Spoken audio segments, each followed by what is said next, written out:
സാധുക്കളാണ് ആദിവാസി മേഖലയിൽപ്പെട്ടാണ്. ആദിവാസി അരിയുതി യുവാക്കൾ, കർഷകർ, കൃഷിക്കാരും, മിലിറ്ററിനെ ആദ്യം പറയാം.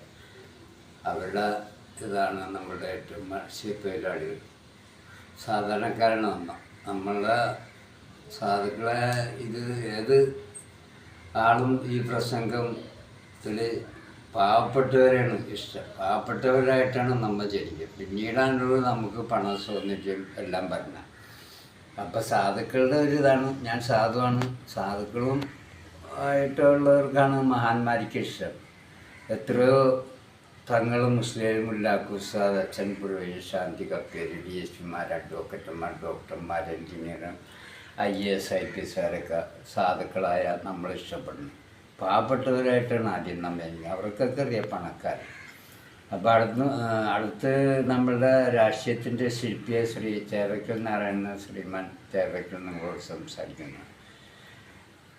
ബഹുമാനപ്പെട്ട അധ്യക്ഷനായ തമ്പി മനക്കപ്പറമ്പിൽ കുന്തൈ, പത്തടിപ്പാലം പീയുടപ്പള്ളി, പേഴിങ്ങപ്പറമ്പിൽ PSS, പീച്ചിങ്ങപ്പറമ്പിൽ, പാലക്കപ്പറമ്പിൽ, നടക്കപ്പറമ്പിൽ, പേരേപ്പറമ്പാൻഡ്, മനക്കപ്പറമ്പിൽ, മത്തായി, മാഞ്ഞൂരൻ, മാമല, മാങ്ങ, മാത്യു, മാഹിൻ, മരക്കാർ, മാധവ് മാമയ്ക്കും, നമ്മുടെ രാഷ്ട്രീയത്തിൻ്റെ ശില്പിയെ മഞ്ഞുമെന്ന് കുന്തൈ ശ്രീ മോഹനൻ, ഈ രാഷ്ട്രീയത്തിൻ്റെ കാതലായ ചിത്രപ്പള്ളിൽ നിന്ന് കപ്പള്ളി മുക്കുന്നത് കാതർബായിക്കും, ഈ രാഷ്ട്രീയത്തിൻ്റെ പ്രതിഭാശാലി പറയുന്ന ശ്രീമാൻ BA, ഈ രാഷ്ട്രീയത്തിൽ ശക്തിയെതിർത്ത് ചോദ്യം ചെയ്യുന്ന അരൂരിന് ശ്രീ അഗസ്റ്റിൻ, നമ്മുടെ രാഷ്ട്രീയത്തിൽ അടിയന്തര സുരക്ഷ ശ്രീ തേവയ്ക്കൽ നാരായണൻ, ഈ രാഷ്ട്രീയത്തിൻ്റെയും പ്രസംഗത്തിൻ്റെയും മുടിചൂടാണ് ലോകത്തുള്ള പ്രസംഗത്തിൻ്റെ അഗ്രഗണ്യ ശക്തി മാച്ചിൽ കൊണ്ടുവന്നു നമ്മുടെയൊക്കെ കൊണ്ടൊക്കെ ഞാൻ തന്നെ കേൾക്കും.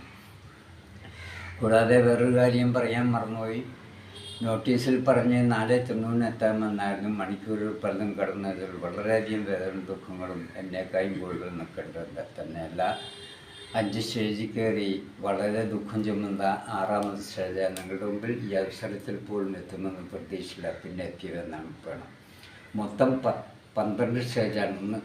ഒന്ന് കണ്ണൂർ കടന്ന വർഷം, ഇന്ന് കണ്ണൂർ, 2 തൃശ്ശൂർ, 3 അങ്കമാലി, 4 ആലുവ, 5 കളമശ്ശേരി, 6 തോപ്പിൽ, 7 കോട്ടയം, 8 ചങ്ങനാശ്ശേരി, 9 കൊല്ലം, 10 തിരുവനന്തപുരം, പഴമ്പള്ളി, 11 നാഗർകോവിൽ, 12 മുണ്ടക്കൽ ഇവിടെയുണ്ട്. കൂടാതെ ഈ പ്രസംഗത്തിൻ്റെ കേൾക്കുന്നവരൊക്കെ സാധുക്കളോടും മഹാന്മാരാണ്. ഞാനും ഒരു സാധുക്കളാണ്. അപ്പം ഞാൻ ശ്രീമാ കുണ്ടന്നൂരിൻ്റെയാണ് ആദ്യത്തെ പ്രസംഗം ഇവിടെ നടത്തിയത്.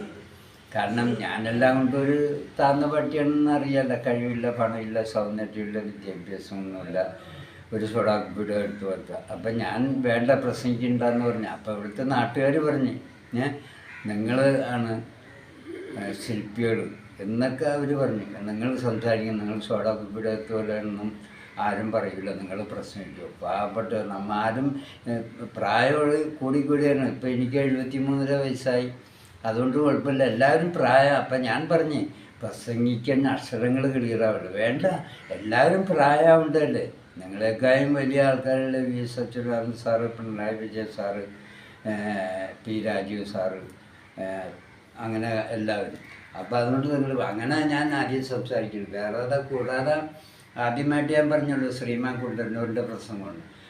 അദ്ദേഹം ഇന്ത്യയുടെ തലസ്ഥാനമായ മോസ്കോയിൽ, റഷ്യയുടെ തലസ്ഥാനമായ മോസ്കോയിൽ നിന്ന് അദ്ദേഹം പുറപ്പെടാൻ വളരെയധികം തന്നത്. അദ്ദേഹം ലോകം കണ്ടുള്ള ഏറ്റവും വലിയ വിമാനമാണ് അവിടുന്ന്. ആ വിമാനം അവിടെ ഉണ്ടാക്കി അവിടെ നിന്ന് സ്റ്റാർട്ട് ചെയ്യുമ്പോൾ തന്നെ 25 കിലോമീറ്റർ ചുറ്റളവിൽ അവിടുത്തെ കെട്ടിടമെല്ലാം പൊളിച്ചിട്ടാണ് ഈ വിമാനം അവിടെ പണിത് അവിടുന്ന് സ്റ്റാർട്ട് ചെയ്യുന്നത്. കാരണം ഈ വിമാനത്തിൻ്റെ ശബ്ദതരങ്ങൾ കേട്ടാൽ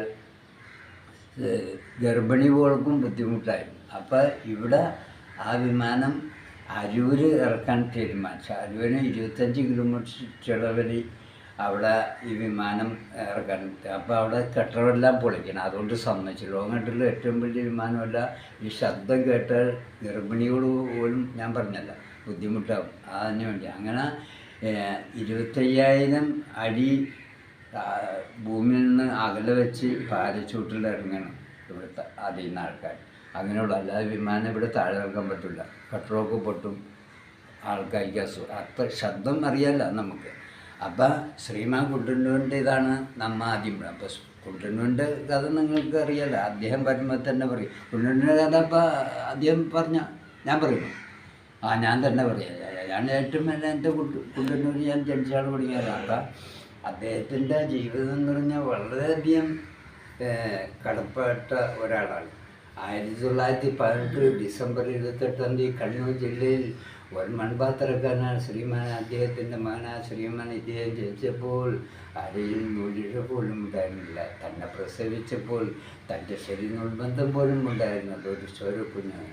ആ കുഞ്ഞ് വളർന്നാണ് 1918 ജനിച്ച അദ്ദേഹം 1978 സ്കൂളിൽ ഒന്നിൽ പഠിച്ചുകൊണ്ടിരിക്കുകയാണ് 10 വയസ്സിൽ. ദാരിദ്ര്യത്തിലേക്കും കർഷകർക്കും വഴി വീണ പിഞ്ച് പാടിന് ഒരു സ്ലേറ്റോ പെൻസിലോ ബുക്കോ വായിക്കാൻ പൈസ ഉണ്ടായിരുന്നു. അങ്ങനെ സ്കൂൾ വിദ്യാഭ്യാസം നടത്തേണ്ടി വരും. ആ പിഞ്ച് പാലാണ് ഇന്ന് ലോകം കണ്ടുള്ള ഏറ്റവും വലിയ പണക്കാരൻ. മാത്രമല്ല സൗന്ദര്യം, വിദ്യാഭ്യാസം, വിജ്ഞാനം, വിവേകം, സാഹിത്യ സംസ്കാരം, സംസ്കൃതം, വളരെയധികം ഗീതയും ഖുർആനും ബൈബിളും, ഉരുക്കോലത്തെ ശരീരം, സ്റ്റെയിൻലെസ് MRF പോലത്തെ ശരീരം, 1-2 അനേകം TV, VCR, VCP, 1-2 ഫോണിൽ അനേകം ഫോൺ നടക്കുന്നു, സംസാരിക്കുന്ന വേറെ ഫോൺ. ആ ഫോൺ വെച്ച് അദ്ദേഹത്തിന് ലോകത്തിൻ്റെ ഏത് ഭാഗത്തേക്കും വിളിക്കുക. ഏത് കക്കൂസയിലും കുളിമുറിയിലും മച്ചാനിക്കും മായ്ക്കും മാമയ്ക്കും മരത്തിൻ്റെ മുളകും മലയുടെ മുളകും മഞ്ഞിൻ്റെ മുളകും മാങ്ങാടനും മാഞ്ഞൂരാനും മാമലക്കും മാധവനും മാത്തവനും മാഹിനും മരിക്കാനും എവിടെ ചൂടിക്കാനുള്ള mobile phone, pager, factory, alien ചെയ്യാൻ കഴിവുള്ളവൻ മാത്രമല്ല ഫാക്ടറി സ്വന്തമായിട്ടുള്ളവൻ, സുമുഖൻ, വെളുത്താൾ, വെളുത്താളേക്കായി നല്ല രസമുള്ളവർ, ചന്ദനക്കളർ, ചന്ദനത്തേക്കായി നല്ല രസമുള്ളവർ. തന്നെയല്ല അദ്ദേഹം ഒരു കല്ലെടുക്കാതെ രചിച്ച കലാകാരൻ മാത്രമല്ല, മനസ്സിൻ്റെ താളലയങ്ങളെ വിരൽത്തുമ്പോൾ ഭാഷിക്കുന്ന ഒരു പ്രതിഭാശാലിയാണ്. നമ്മളുടെയൊക്കെ മുഖത്ത് നോക്കി ഒരാളുടെ മുഖത്ത് പോയി ബ്രഷ് വെച്ചൊന്ന് കുടഞ്ഞാൽ ആൾ വരക്കുന്നതൊക്കെ വേഗത്തിൽ ആ ചിത്രത്തിൽ പതിക്കും എന്ന് പറഞ്ഞാൽ വരക്കണ്ട. അദ്ദേഹത്തിൻ്റെ ആ കലാരൂപം ലോകത്തിലുള്ള ഏറ്റവും വലിയ സ്പീഡാണ്. ലോകത്തെ ഏറ്റവും വലിയ സ്പീഡ് എന്താ? വേഗത. സൂര്യൻ്റെ